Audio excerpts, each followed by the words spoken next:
पेड़ के नीचे सफेद चादर से ढकी हुई डेड बॉडी को जैसे ही शशांक ने उठाना चाहा, वैसे ही तेज हवाओं के झोंके से उस डेड बॉडी पर पड़ी चादर थोड़ी सी हट गई। चादर के हटते ही उस डेड बॉडी का चेहरा शशांक की आंखों के आगे झलक उठा। डेड बॉडी का चेहरा देखते ही शशांक एकदम शॉक्ड होकर किसी बुत की तरह स्तब्ध खड़ा रह गया। उस डेड बॉडी का चेहरा तो रक्तिमा का ही था। इतने में शशांक के कानों में अपना नाम गूंजा, शशांक, शशांक, कहाँ हो तुम शशांक? और अगले ही पल वहां रूबी और विनीत आ पहुंचे। उन्होंने शशांक को यूं बुत खड़े बने देखा तो एकदम हैरत से उनकी तरफ लपके। रूबी और विनीत को अपने सामने देखकर शशांक उन्हें ऐसे अनजान नजरों से घूरने लगा जैसे वो उन्हें आज पहली बार देख रहा हो। शशांक का चेहरा एकदम पत्थर की तरह दिख रहा था। उसके चेहरे पर किसी भी तरह का कोई एक्सप्रेशन नहीं दिख रहा था सिवाय हैरानी के। रूबी अब शशांक को जोर से झकझोरते हुए चिल्लाई, तुम इस तरह से क्यों देख रहे हो हमें अनजानों की तरह? कुछ तो बोलो शशांक, प्लीज कुछ तो बोलो, क्या हो गया है तुम्हें? तुम इस जंगल में, वो भी इस खराब मौसम में, ऐसे क्यों खड़े हो इस पेड़ के नीचे? हमने तुम्हें कितनी आवाजें दी, लेकिन तुम्हें तो लगता है जैसे तुम तक हमारी आवाज ही नहीं पहुंची।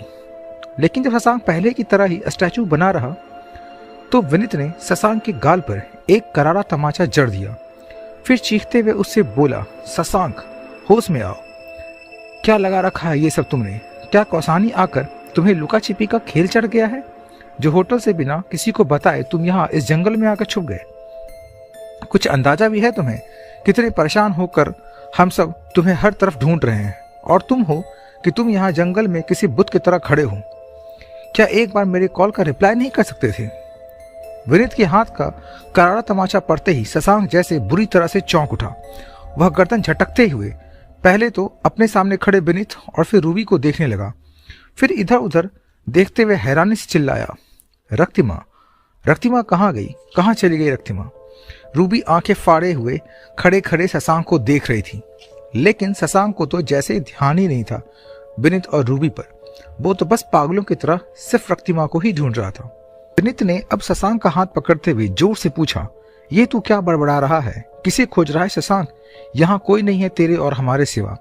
लेकिन शशांक तो जैसे विनीत की कोई बात सुन ही नहीं रहा था। वो तो बस पागलों की तरह उस पेड़ की तरफ ही देखे जा रहा था जहाँ कुछ देर पहले तक रक्तिमा खड़ी थी और जिस पेड़ के नीचे सुहाना की डेड बॉडी पड़ी हुई थी। ओह शशांक, क्या तुम्हें हमारी बातें सुनाई नहीं दे रही है? क्या देख रहे हो तुम उस पेड़ की तरह ऐसे पागलों की तरह? रूबी जोर से चिल्लाई। शशांक ने रूबी को घूरते हुए देखा जैसे कि आज पहली बार उसे देख रहा हो। फिर एकदम से उसने रूबी का हाथ पकड़कर पेड़ की तरफ इशारा करते हुए कहा, वो अभी यही थी, मेरे करीब। हाँ, मैं सच कह रहा हूँ, रक्तिमा मेरे बिल्कुल करीब थी और इसी पेड़ के नीचे तो पड़ी थी सुहाना की डेड बॉडी। लेकिन उस डेड बॉडी का चेहरा। शशांक अपनी बात पूरी ही नहीं कर पाया और बेहोश होकर नीचे गिरने लगा। रूबी और विनीत ने जल्दी से लपक कर शशांक को गिरने से बचाया और फिर उसे किसी तरह से संभालते हुए उठाकर उस जंगल से वापस सड़क की तरफ आने लगा जहां उनकी कैब खड़ी थी। लेकिन शशांक को लेकर रूबी और विनीत जैसे ही उस पेड़ से थोड़ी दूर आगे निकले कि अचानक ही उन्हें महसूस हुआ कि शशांक का बदन तेजी से गर्म होता जा रहा है। रूबी जोर से चीखी, ओह, ये शशांक का जिस्म इस कदर गर्म क्यों होता जा रहा है? विनीत का चेहरा देखकर घबरा कर वो भी बोला, तुम ठीक कह रही हो रूबी, ऐसा लग रहा है मानो हम लोग शशांक को नहीं बल्कि गर्म तपते हुए लोहे को उठाकर ले जा रहे हैं। शशांक के बदन की तपिश इतनी बढ़ गई थी कि उसे पकड़े हुए रूबी और विनीत के हाथों में जलन होने लगी। वो दोनों जल्दी जल्दी कदम आगे बढ़ाते हुए सड़क की तरफ जाने लगे और जैसे ही सड़क किनारे पहुंचे विनीत ने चीखते हुए अपने कैब ड्राइवर का दरवाजा खोलने के लिए कहा और फिर कैब ड्राइवर की हेल्प से शशांक को कैब की बैक सीट पर लिटा दिया। शशांक को पिछले सीट पर लिटाने के बाद विनीत ने कैब का पिछला दरवाजा अच्छी तरह से बंद किया और फिर उस कैब की ड्राइविंग सीट पे साइड वाले सीट पर बैठते हुए बोला, रूबी तुम तो दूसरी वाली कैब में बैठ जाओ, हमें जल्दी से यहाँ से निकलना चाहिए। रूबी ने गर्दन हिलाई और उस कैब में जाकर बैठ गई जिस कैब में बैठकर शशांक यहाँ आया था।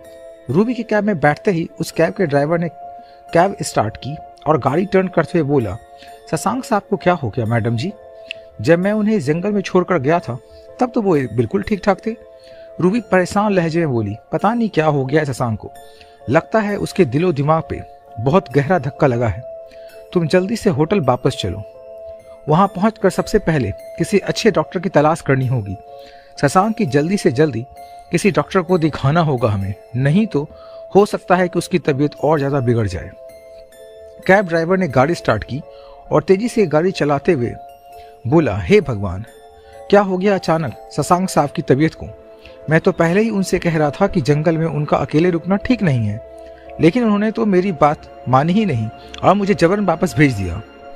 मुझे तो पहले ही मालूम था कि उस सुनसान जगह पर अकेले शशांक साहब के साथ कोई ना कोई अनहोनी जरूर होगी।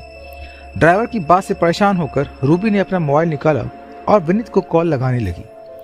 विनीत की कैब थोड़ी आगे जा रही थी। जैसे ही रूबी ने उसे कॉल किया, विनीत तुरंत कॉल रिसीव करते हुए बोला, हेलो रूबी, क्या कोई प्रॉब्लम है? रूबी चिंतित ही बोली, विनीत, मुझे बहुत फिक्र हो रही है शशांक की ऐसी हालत देखकर।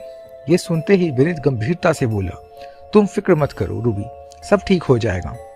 होटल पहुंचते ही मैं सबसे पहले कौसानी से वापस जाने का अरेंजमेंट करता हूँ।